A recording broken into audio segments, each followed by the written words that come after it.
What's going on, MetaFam? This video here is going to be a little bit of a reaction video, and I'm watching this for the first time and listening to this as I do this recording. So it's going to be live, my thoughts and opinions.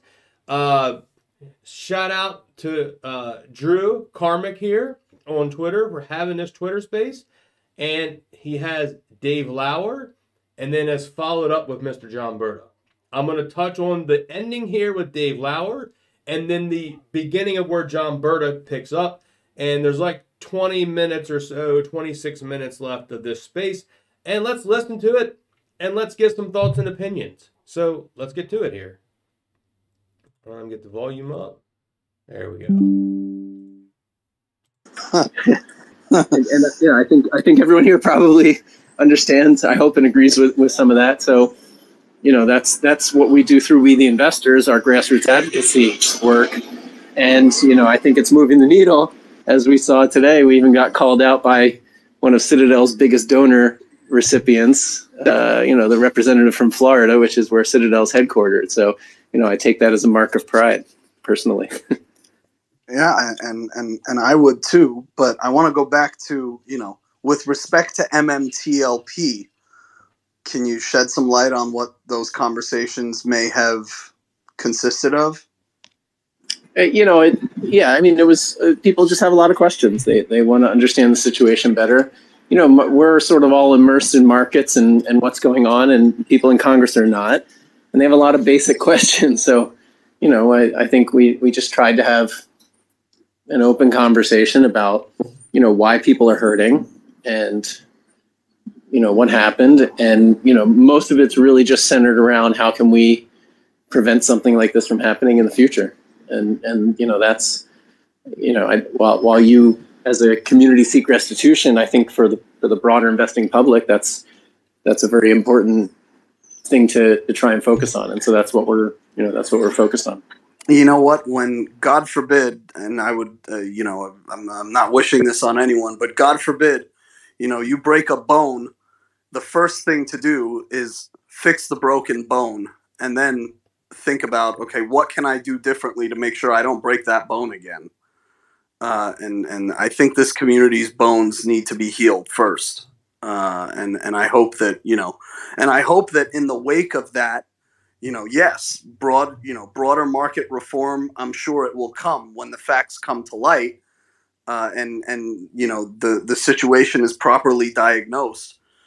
But my philosophy has always been, you know, fix the broken bone first, then think about how do we prevent this bone from breaking again.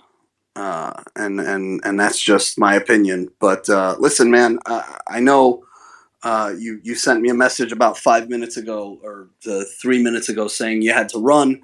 If you have any parting words, you can feel free to hit us with them. Other than that, I just want to say, you know, thanks for coming in and spending a little bit of time with us. And again, thank you very much for being vocal for us in the early stages, because you gave us a lot of leverage to be able to open these doors with Congress. I know I referenced you in a lot of conversations that I had with members of Congress, and pointed to your words and say, this is all we're asking for, is transparency and relief for a community of people that are hurting. And this same exact ask was brought on by a member of FINRA's Market Regulation Committee himself. So I want to say thanks very much for that. Yeah, I appreciate that. And, you know, like I said, I hope there is some restitution for everyone. I know people are hurting, and it really does pain me, and I hate to see it. I will say this: there's some shady shit going on down in Congress right now, as you can imagine. There probably always is, and we're kind of on top of that. It's not directly related to MMTLP, but it's related to markets and to the control of those markets by, you know, one or two firms. So we're going to have something out tomorrow that, you know, shed some light on it and calls for people to act. So, you know, I hope we can get the word spread tomorrow and get people engaged again, because, you know, there are a lot of issues in markets, and, you know, I think that it's important Good. It's Put your important to foot jump all off. the way up. Put your foot all the way up GTS, Canaccord, and Citadel's ass. All right, yeah, but I do have to go. But thanks for having me on, and I Thank you, Dave. Thank you. Yeah. And if you think you are getting rid of me, I got news for you, bud. We'll talk soon. Thanks.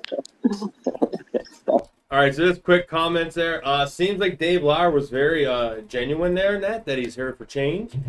He knows things is going on. I'm sure there's things he probably can't say as well. Drew there a fantastic job of questioning there. That was just end of it. I think he was in there before. But we're going to go into the point, and you did hear Dave there. He wants to have the MMTLP community get retribution, and that's what we want. We need to get made whole out of this situation. We've been in pain here, guys. These 293 days as I think you're watching this video. Let's go into Mr. John Brda entering the chat. All right. Thank you very much. There he is, ladies and gentlemen, Dave Lauer, commending us, applauding us, and supporting us. I want to say thank you to him. And ladies and gentlemen, we are joined by special guest number 2. Fresh off of his 25th anniversary, making time for us. Thank you very much. Hello, John. Hey, good afternoon. How you doing, Drew? I'm very tired. How are you? Yeah, you've been at it a long time today. Yeah, man. But it's been it's been a day. I wanted to know what your thoughts were on Ralph Norman. You know what? I obviously he was doing the best he could on a situation that he really wasn't up to speed on personally. I know his office is more up to speed than he is. I think that he did a great job of exposing it and putting the question forth, and really more than anything, he opened the door for the submission of questions directly to him. So we're going to take advantage of that. Yeah, and I mean, I'm sure that the community efforts we've talked about this, have kind of blown you away between all of the work that people like Richie and Not a Righty and people like Anna and just so many others, Double A and Kimberly and just so many others. What do you think about about how far we've gotten? Well, I think that we're on the right path. I think eventually, if we keep pushing, something's going to happen. I think that they just can't ignore us forever. And I'm not saying that we go apeshit and have 100,000 calls a day to our representatives. I think they know now. But to get people who haven't been involved to start getting involved only helps us. There are a couple calls that I was involved in this week that Richie organized, where some of the people on the call knew exactly what was going on, and one in particular used to work at the SEC, and he knew exactly what was going on. And so, awesome. And then now he works for one of the representatives. So it's interesting, the more we push, and some people have no clue. Other people, other staffers know exactly what's going on. We just need to give them all the support we can to get to the bottom of it. And I think after, they're starting to get frustrated with the non-responses from FINRA and non-responses from the SEC. I think we keep pushing. We'll eventually get to the answers. And the bottom line there is, ladies and gentlemen, we've got to keep pushing and getting more and more congressional representatives to put out letters. I think the most recent letter we got from Valadeo was real strong. What did you think about that? I thought it was an excellent letter. In fact, I think that's part of the. I'm not saying we're going to plagiarize that letter, but I certainly know that we're going to. I'll send you a bill. We're going to offer assistance to Darcy in Norman's office to help with the letter and make sure that she's gets all the support she needs and addresses everything that are concerned to Norman and his constituents. So, but there's a lot of good things we can pull from that letter for sure. Yeah, and I most certainly I most certainly hope that we continue to see more outreach from the community and more letters like that come out. I know that you know, your time is very limited, so I'm trying to just keep it tight here. I wanted to give you the opportunity both to reflect on, you know, what we've seen in the Senate. Also, what did you think about the Crapo thing? That kind of came out of left field. Yeah, I know Jen has done a great job with that in Idaho. Even though it's a small constituent, they did a great job, you know, getting him to you know, articulate for 5 minutes. I think it helped us tremendously. There are 2 other senators that are now getting involved, and I sent some information over to one of them today. So you know, this is hitting home. That's awesome to hear right there that Brda's been in contact with. It's just so exciting, man. Like I said, there's a lot of moving stuff going on behind the scenes, guys. Things is happening. The angle with the veterans is a big thing. It's a huge thing, quite frankly. And the fact that, you know, they're just not playing fair with us is a huge thing. So, you know, again, I keep coming back to, you know, they're supposed to be protecting investors, and they preach about transparency all the time. Well, you know, for an organization that preaches this, they certainly have not acted in good faith to, you know, protect the investors and be transparent with information. Yeah, I completely agree with that. We just heard Dave Lauer come up and kind of talk about how he's kind of been blown away by the progress that we've made, and now we're seeing a lot of outreach being done by other tickers, kind of following suit with what we're doing. I'm wondering if you'd like to speak to that a little bit, perhaps. Well, I certainly welcome all of those tickers. You know, they all have their own sets of problems, right? And there's, you know, I know Dave is addressing, you know, several of those issues with payment for order flow and orders not going to the lit exchange and those kind of things. Those are terrific. But I would love to see someone like Susan Trimbath get more involved some way, somehow, because, you know, I follow her diligently, and she is, you know, light years ahead of most of us in this space as far as when it comes to settlement and the issues related there. I'd also like to see some activity and action overseas, meaning why are we allowing U.S. securities to be shorted overseas and in the Cayman Islands with no, basically naked shorted without a borrow and no settlement. It's just insane to me that you can list a U.S. security overseas with no issuer involvement, sell it short without a borrow, and never have to deliver the share. It's just pure insanity. I just can't believe our government allows it to happen. But it goes on. So there's so many things that need to be fixed. It's going to be, when the MMTLP situation is going to certainly help that process, but it's going to be years before all these things can be fixed, in my opinion. Yeah, I agree.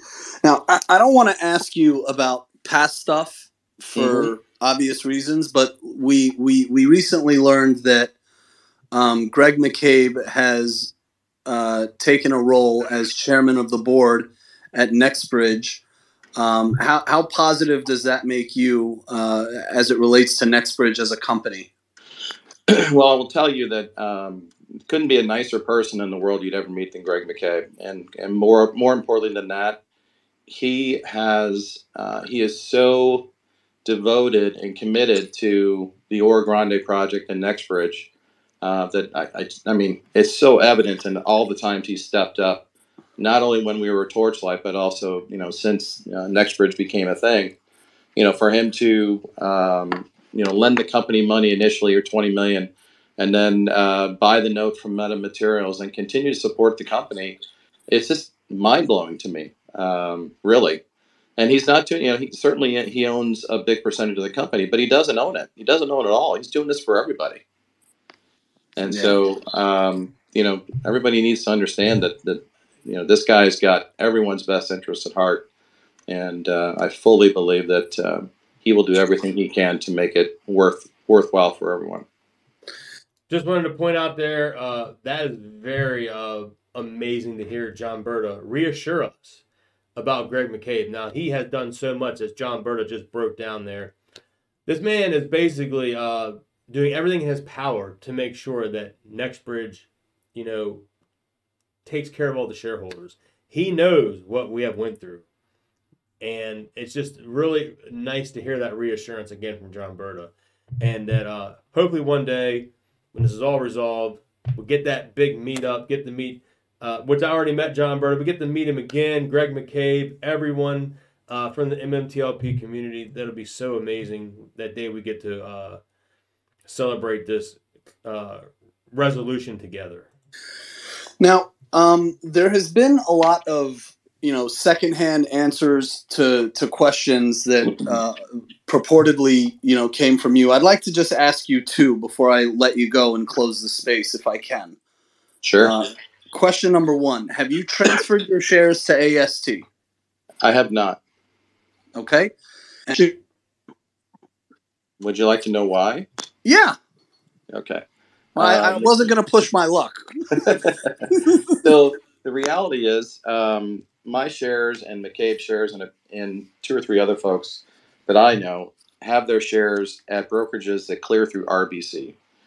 And between myself and McCabe, it's 96% of the shares that RBC has due to them via the shares, the bulk shares.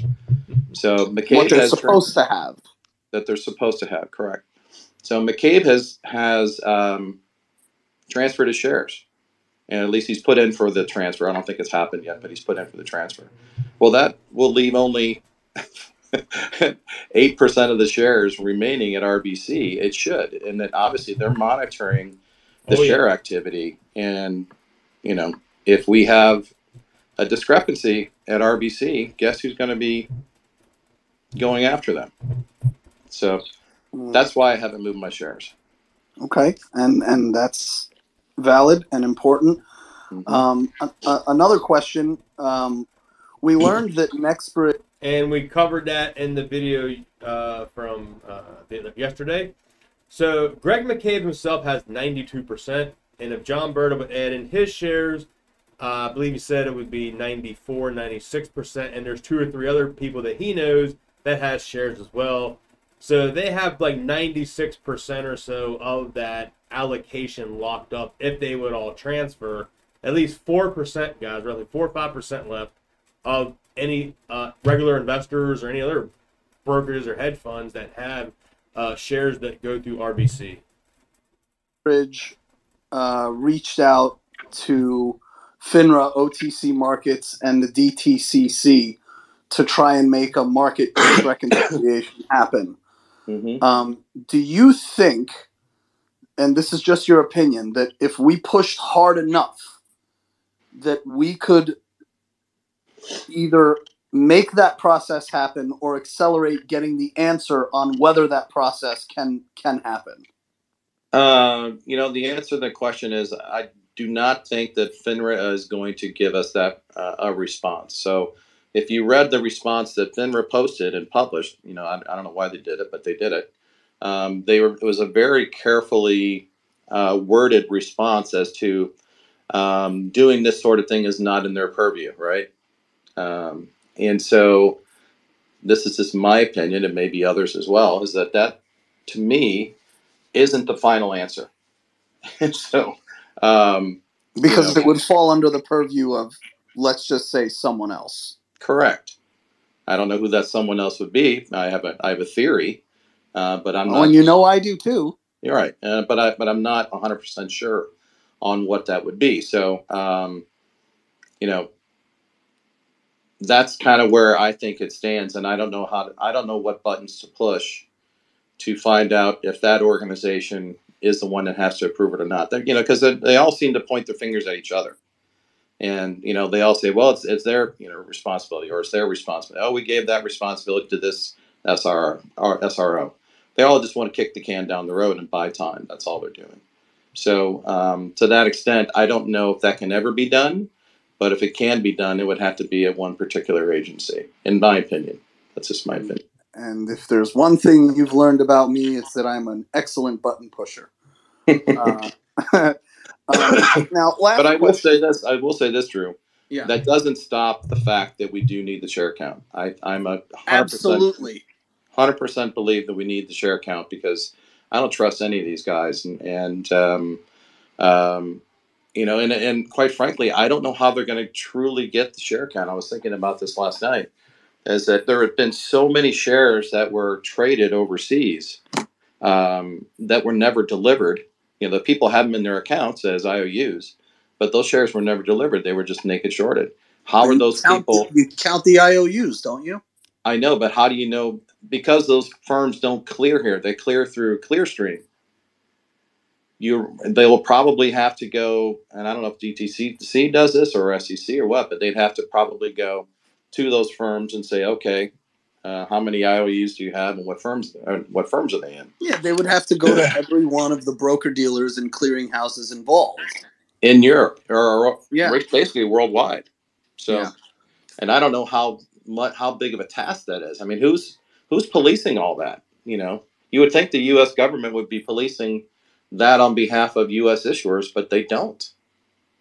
Well, we'll have to see how that aspect of the situation unfolds. And last question here: if you could encourage the community to focus on taking any actions moving forward, either in Congress or otherwise, what would they be? If your rep is not involved, I would say that, you know, find ways to get in front of them. If your rep is involved, find ways to give them any support you can. So, you know, there are certain of the groups that have been very successful getting their reps involved. And I would say just give them encouragement and support however you can. If your rep has not been involved, make sure they get the information. You know, I think that we need to do a better, well, I don't want to say a better because it's been mind blowing the reach we have, but the Senate is lagging to the House of Representatives right now on people that are involved, but that could change. Well, in terms of time and hearings, the Senate is leading by 3 minutes and 42 seconds. Right, thanks to one guy, Senator Crapo, which we're all very Crapo. Senator Crapo, yes. Yeah. And I think that's great. And I think so. What I was encouraging, I was going on one of my little motivational rants saying, we've got 3 people outside of the House Committee on Financial Services that stepped up and wrote letters on our behalf, independent of the House Committee on Financial Services. That were really strongly worded letters, not just like a canned letter saying we've inquired. And my suggestion was use those letters to show your representatives and say, here, look at what Valadeo and Crane and Torres did for their constituents. I need you to do this for me because I am suffering, and tell your story. What do you think about that approach? No, I think it's a terrific approach because, you know, one of the things that these people don't have is a lot of time. And so the easier you make it for them, you know, again, it's not plagiarism. It's just ideas or concepts of this is how others did it. Right. Yep. And you've seen the draft letters, both of them. Right. So with that, I just want to, I know you're tight on time. I know I didn't make it easy for you to say no. So thank you very much for coming in and just offering some words of encouragement to the community. Is there anything you want to say in closing? No, I won't be an ultra marathoner anytime soon or running a marathon. So, you know, Gensler and I don't have that in common. So that guy, come on, man, look at that guy. He's running a marathon. I can't believe that line of questioning. It was just insane to me. Running to the bathroom. Yeah. Thank you very much for your time, John. I appreciate it. Thank you. See you all. Take care. All right. Okay, so there it is. If you stuck by the whole video, thank you all. Like that, huge shout out again to Drew, Marduk, Jack there, Joe RL, everyone in the space there, John Brda, Dave Lauer.